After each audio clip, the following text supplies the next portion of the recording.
오늘은 요한복음 연구 10번째 시간이고요. 지난 화요일에 소개해드린 본문을 연구하는 시간을 갖도록 하겠습니다. 연구를 시작하기에 앞서서 지난 화요일에 소개해드렸던 질문들을 먼저 답을 함께 찾아본 후에 더 깊은 연구를 해보도록 하겠습니다. 먼저 1번 질문입니다. 아버지를 알고 볼 수 있는 방법은 무엇인가요? 7절에 나와 있는데 나를 알았다면 내 아버지도 알았을 것이다 라고 하셨죠. 그래서 예수님을 알고 보게 되면 아버지를 알고 볼 수 있다가 답이 되겠습니다. 2번 빌립이 예수님께 요청한 내용은 무엇이었나요? 8절에 답이 있죠. 아버지를 우리에게 보여주십시오 이렇게 요청을 했죠. 3번 보시면은 빌립의 요청에 예수께서는 무엇이라고 대답하셨는가? 9절을 보시면 내가 이렇게 오래 너희와 함께 있으되 내가 나를 알지 못하느냐? 나를 본 자는 아버지를 보았거늘 어째서 아버지를 보이라고 하느냐? 이것이 예수님의 대답이었죠. 4번 예수께서 빌립에게 믿어야 한다고 하신 것은 무엇인가? 10절에 보시면 내가 아버지 안에 거하고 아버지는 내 안에 계신 것을 내가 믿지 아니하느냐 이렇게 말씀하셨죠. 내가 아버지 안에 있는 것, 아버지께서 내 안에 계신 것을 믿어야 한다라는 뜻이라고 볼 수 있겠습니다. 11절, 12절에 대한 질문을 볼 텐데 5번에 아버지께서 아들 안에 계심을 믿을 수 있는 증거는 무엇입니까? 그 증거는 행하는 그 일로 말미암아 나를 믿으라고 하셨죠. 왜냐하면 이제 이따가도 살펴보겠지만 예수님께서 하시는 그 일이 아버지께서만이 하실 수 있는 그런 일들이었기 때문에 그것으로 나를 믿으라고 하셨어요. 6번 위의 사실을 믿는 사람에게 어떤 결과가 나타나게 될 것인가? 12절에 보시면 내가 하는 일을 그 사람이 할 것이다. 그리고 그보다 큰 일도 하게 될 것이다. 말씀하셨습니다. 7번 아들의 이름으로 구하는 자에게 행하시는 목적은 무엇인가? 13절에 보시면은 아버지께 영광을 돌리기 위해서 그런 거예요. 아들로 말미암아 영광을 받게 하시려고. 14절 아들의 이름으로 구하는 자에게 행하시는 일의 범위는 얼마나 많은 일들을 행하실 것인가에 대한 부분인데 간단하죠. 무엇이든지 행하리라 이렇게 말씀하셨습니다. 이렇게 해서 우리가 본문을 이해하는 데 도움이 되는 질문들의 답을 찾아보았습니다. 이제 7절부터 14절까지의 말씀을 다른 성경 말씀과 함께 비교해 가면서 깊은 의미들을 좀 살펴보겠습니다.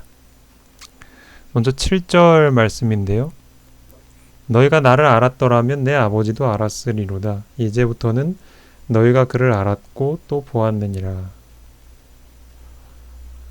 앞서서 예수께서는 자신이 아버지께로 갈 수 있는 유일한 길이라고 하셨어요. 그러므로 아버지께로 가려면 반드시 아들을 거쳐야 합니다. 아버지를 알려면 아들을 알아야 하는 거죠. 하지만 지금까지 제자들은 아들이신 예수님을 알지 못했어요. 그렇기 때문에 당연히 아버지도 알지 못했죠. 그런데 이제부터는 너희가 그를 알았고 또 보았느니라 이렇게 말씀하셨거든요. 그 말인즉슨 이제 곧 아버지를 보게 될 것이고 알게 될 것이다. 다시 말해 아들을 알게 될 것이다 라는 의미이기도 합니다. 요한일서 1장 1절과 2절에 있는 말씀을 보시면 요한이 요한일서를 기록하는 첫머리에 태초부터 있는 생명의 말씀, 다시 말해 예수님을 가리키는데 이 예수님을 우리가 듣고 보고 만지고 했다 이렇게 표현하고 있죠. 이 말인즉슨 요한이 아들 하나님을 알게 됨으로 또 아버지 하나님도 알게 되었음을 가르쳐주고 있는 거예요. 그리고 자신이 듣고 보고 만진 그 예수님을 이 편지를 받는 수신자들에게도 전해 주었다는 것입니다. 그렇다면 그들도 요한처럼 아들 하나님을 알게 되었고 또 그것 때문에 자연스럽게 아버지 하나님도 알게 되었을 거예요. 그것을 이렇게 표현하고 있습니다. 2장 13절 14절에 보시면 이렇게 아들 하나님을 듣고 보고 만짐으로 또 그분을 알게 된 사람이 아버지 하나님을 알게 되고 또 그가 다른 사람에게 자신이 경험한 예수님을 소개함으로 그 사람도 아들 하나님을 통해서 아버지 하나님을 알게 되는 것이 바로 전도예요. 여기 보면 이 요한의 편지를 받는 사람들이 태초부터 계신 이를 알고 아버지를 알고 또 태초부터 계신 이를 알았다는 이런 반복되는 표현들을 통해 볼 때 이들도 요한을 통해 아들이신 예수님을 배우고 또 아버지이신 하나님을 알게 되었음을 알 수 있죠. 이것이 바로 유일한 길이신 예수님을 통해서 아버지께로 간다는 것의 의미입니다. 또 구원받는 것이 무엇인가 바로 이것을 가리키는 거죠. 아들을 알게 되므로 아버지를 알게 되는 것. 그렇다면 오랫동안 예수님을 따랐던 제자들이 그때까지만 해도 예수님을 몰랐는데 어떻게 이제부터는 알게 되었다라고 말씀을 하신 것일까요? 과연 그들이 하나님을 알게 되는 그 전환점은 무엇이었고 또 언제였을까요? 이 궁금증을 여러분 마음속에 꼭 간직해 보시고 답을 찾아보시기 바랍니다. 이제 8절과 9절에 있는 말씀을 보겠습니다. 예수님께서는 이제부터 너희가 아버지를 보게 될 것이라 이렇게 말씀하셨어요. 그러자 빌립이 이제 물었죠. 요청을 했죠. 아버지를 우리에게 좀 보여주십시오. 그러면 우리가 만족할 겁니다. 이렇게 이야기를 했어요. 그러자 예수님께서는 뭐라고 하셨냐면 아니 나를 본 게 아버지를 본 건데 어째서 아버지를 보여달라느냐 하며 반문하셨어요.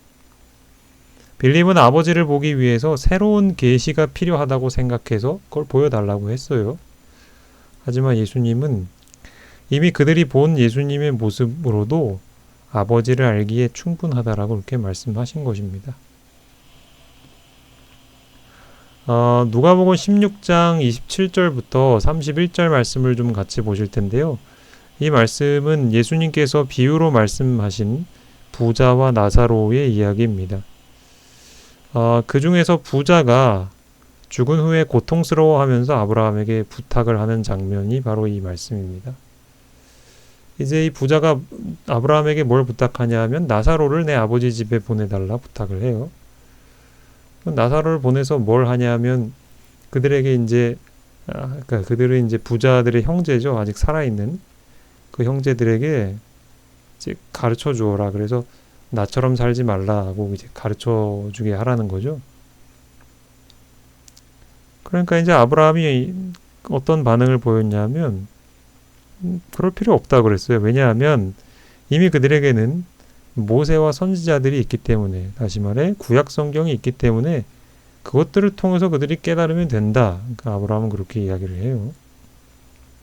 그러자 부자가 다시 말을 하기를 만일 죽은 자가 살아있는 그들에게 나타나서 기별을 전한다면 굉장히 놀라운 일이잖아요. 그러니까 어떤 특별한 회개가 일어나지 않겠냐라고 이렇게 이야기를 해요. 아브라함에게.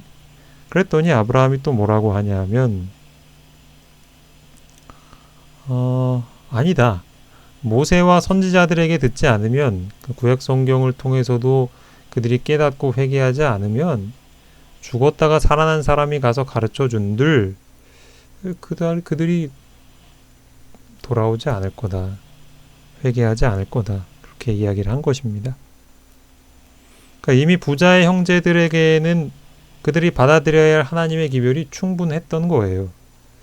그들에게는 더 이상 특별한 하나님의 계시나 어떤 기적, 예를 들자면 죽은 나사로가 살아나서 그들 앞에 나타나는 그런 일, 그런 게 필요하지 않았던 겁니다. 중요한 것은 이미 그들에게 주어진 하나님의 기별에 대해서 그들이 어떠한 태도를 갖느냐, 그거였죠. 그것이 그들의 운명을 결정짓는 중요한 요소였습니다. 마찬가지로 빌립과 제자들에게는 하나님을 알려주는 특별한 계시가 필요하지 않았어요. 이미 그들이 보고 듣고 만진 예수님 자체가 충분한 계시였습니다. 예수님께서 당신의 삶과 또 가르침으로 보여주신 하나님에 대한 지식들에 대해서 그것을 받는 사람들이 어떤 태도를 갖느냐가 중요한 것이었죠. 이 시대를 사는 우리에게도 마찬가지일 것입니다. 나에게 좀 더 영감적인 설교나 혹은 어떤 성령의 은사나 기적이 보여진다면 내가 회개할 것이다. 그렇게 이야기하는 혹은 생각하는 신자들이나 혹은 불신자들이 있을 거예요. 그렇지 않습니다. 이미 우리에게 주어진 하나님의 말씀은 충분합니다.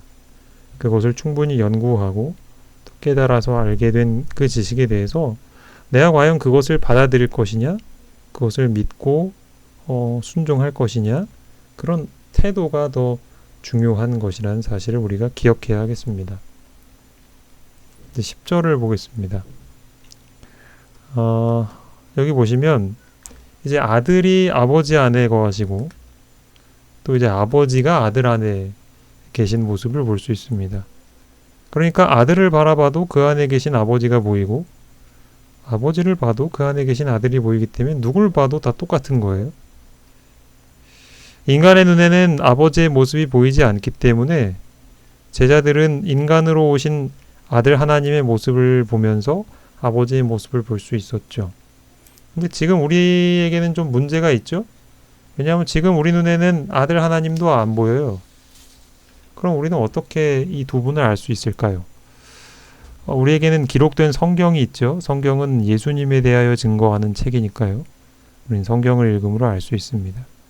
그리고 그 성경을 읽을 때 예수님을 명확하게 이해할 수 있도록 보혜사 성령이 우리와 함께 계셔서 가르쳐 주십니다. 그분은 믿는 자들 안에서 일하시죠. 그러므로 아버지와 아들과 성령은 이 시대에 사는 우리를 위해서 서로가 서로의 안에 계시면서 연합하시는, 그러면서 우리를 구원하기 위해 돕고 계시는 거죠. 지금 예수님께서 하시는 말씀도 스스로 하시는 말씀이 아니라 아버지께서 예수 안에서 하시는 말씀이라고 하십니다. 그러니까 예수님의 가르침이나 봉사나 기적들은 스스로 하시는 일이 아니었고요. 아들 하나님이 그 안에 함께 계신 아버지와 함께 하셨기 때문에 하실 수 있는 일이었어요. 쉽게 말하 아버지의 능력이 이 아들을 통해서 나온 것이었죠. 그것을 이렇게 표현하기도 합니다. 이 말씀은 요한복음 5장 17절부터 19절인데요. 여기에 배경을 설명드리자면 예수님이 안식일에 베데스다 연못에 가셔서 병자를 고치신 이야기인데 이제 그것도 스스로 하시는 것이 아니고 그분 안에 계신 아버지와 함께 하신 일이었어요. 물론 이 일 때문에 유대인들이 예수님을 더욱더 증오하게 되었죠. 19절에 보시면 아들이 아버지께서 하시는 일을 보지 않고는 스스로 하실 수 없다 이런 표현이 있죠.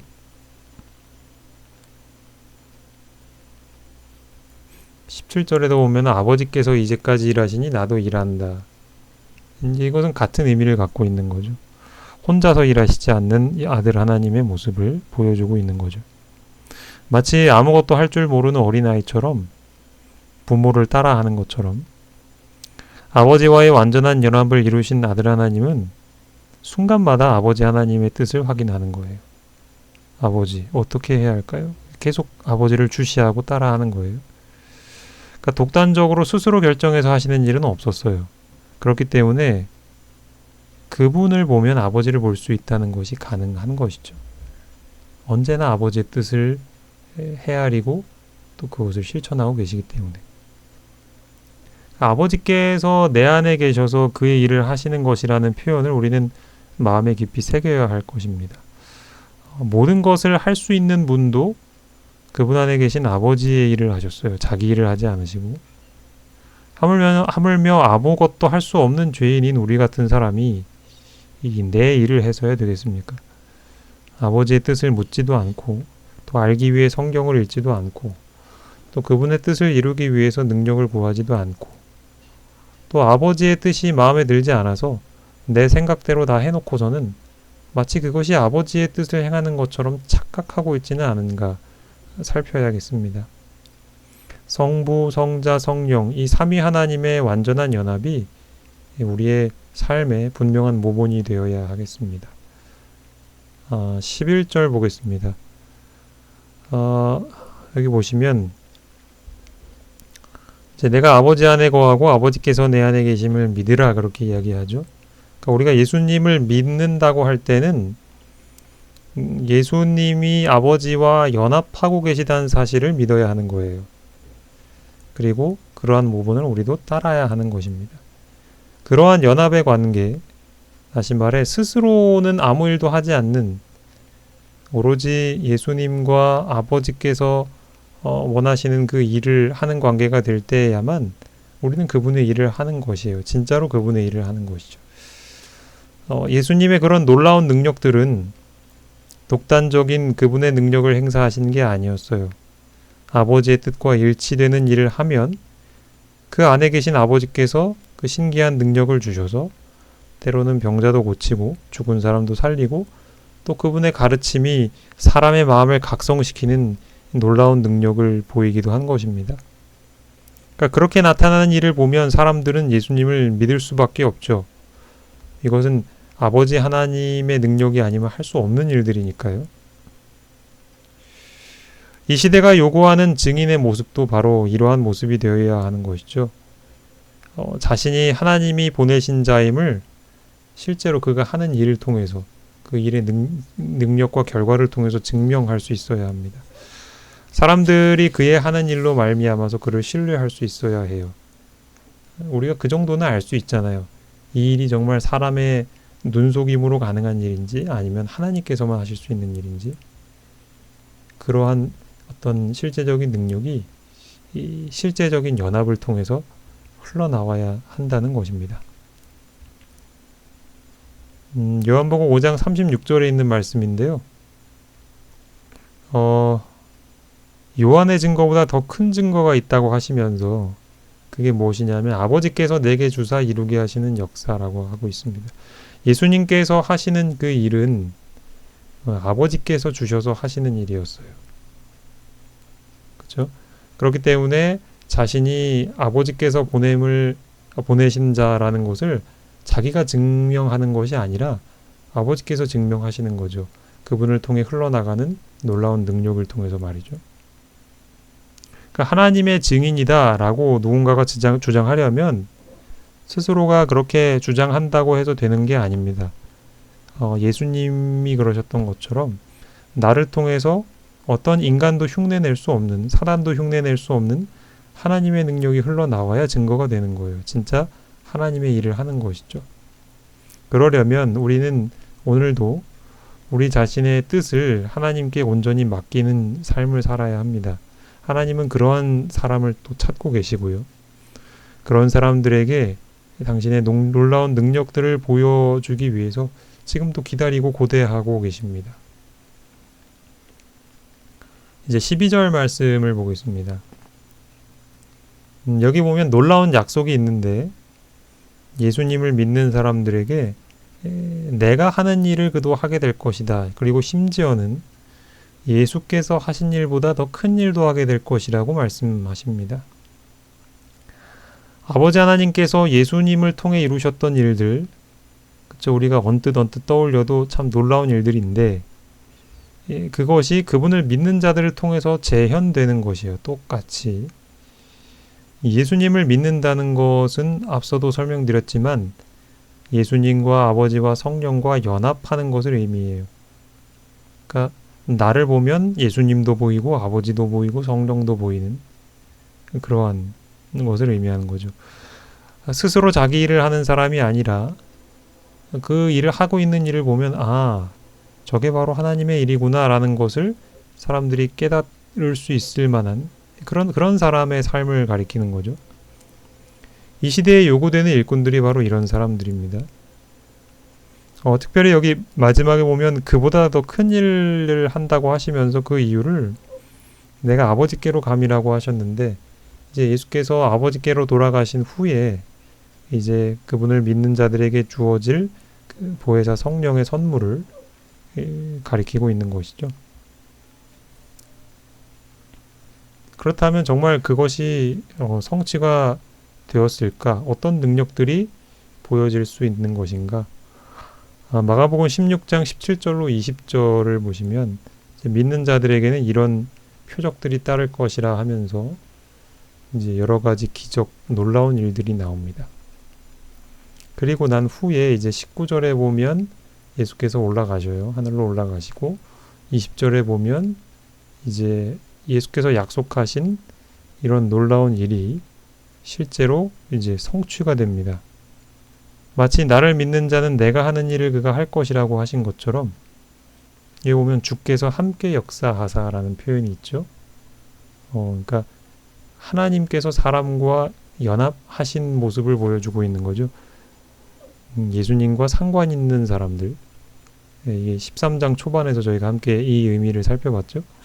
그리고 지금 오늘 우리가 살펴보는 것처럼 아버지 안에 예수께서 계시고 예수 안에 우리가 있는 어떤 그런 연합을 이룬 사람들의 어떤 기적이 여기서 이렇게 묘사가 되고 있는 거예요. 오늘날도 하늘 창고는 활짝 열려 있습니다. 자신을 온전히 드린 사람들과 하나님과 함께 연합이 될 때 하늘에서 줄 수 있는 모든 능력과 선물들이 지금 주어지려고 기다리고 있어요. 그 선물들을 우리가 어서 가져가서 활용해야 될 텐데 말이죠. 요한복음 17장 11절을 보시면 예수님의 기도 장면인데, 특별히 그 마지막 부분에 11절 마지막 부분에 우리와 같이 그들도 하나가 되게 하옵소서라는 말이 있습니다. 이것은 단순히 우리 교회가 한마음 한뜻이 되어서 열심히 선교하자 그 의미 이상의 것이에요. 그러니까 우리와 같이 연합이 되게 해달라는 거거든요. 우리와 같이. 그 말은 예수님이 아버지와 연합하신 것처럼, 하나님끼리 연합하시는 것처럼 하나님과 그분을 믿는 사람들이 모두가 다 하나가 되는 것, 그것이 예수께서 바라신 비전이었죠. 꿈이었어요. 그렇게 될 때 앞서 본 것처럼 놀라운 표적들도 이제 일어나게 되는 것이고요. 또 영혼들을 구원하게 되는, 죄로부터 구원하는 일들도 좀 더 광범위하고 능력 있게 이루어질 수 있는 것이죠. 이것이 여전히 지금도 하나님께서 간절히 바라시는 부분입니다. 우리가 이 연합의 의미를 좀 더 분명히 이해하고 또 그 이 연합을 이루기 위해 한 걸음 한 걸음 노력하는 일이 우리에게 절실하게 필요할 때라고 생각이 됩니다. 이제 마지막으로 13절과 14절 본문을 보겠습니다. 이 말씀을 보시면 너희가 내 이름으로 무엇을 구하든지 내가 행할 것이다 라고 말씀을 하셨어요. 그러니까 연합의 상태가 되면 그들이 구하는 것은 반드시 응답되는 것입니다. 우리가 종종 기도의 응답에 대해서 배울 때 이 말씀을 인용이 되는데 이제 오해를 하시는 경우들이 있어요. 그래서 하나님께 기도하면 뭐든지 다 이루어진다라는, 그러니까 우리가 꿈을 가지고 하나님께 더 간절히 구하라, 이 한쪽 측면만 좀 강조가 된, 좀 오해될 수 있는 소지가 있는데, 이런 문맥을 우리가 이해하고 이 말씀을 받아들여야 하는 거예요. 그러니까 앞에 나와 있는 이 조건이 이루어질 때야만, 즉 예수님을 믿고 자신의 뜻을 온전히 예수님께 맡기는, 그래서 예수님과 하나가 되고 연합이 된, 그러니까 예수님, 아버지, 내가 온전히 연합이 된, 그래서 나를 통해서도 그 예수님의 모습이 보여질 수 있는 그런 상태가 될 때는 이게 가능하다는 거예요. 그제서야 뭘 구하든지 행할 것이다.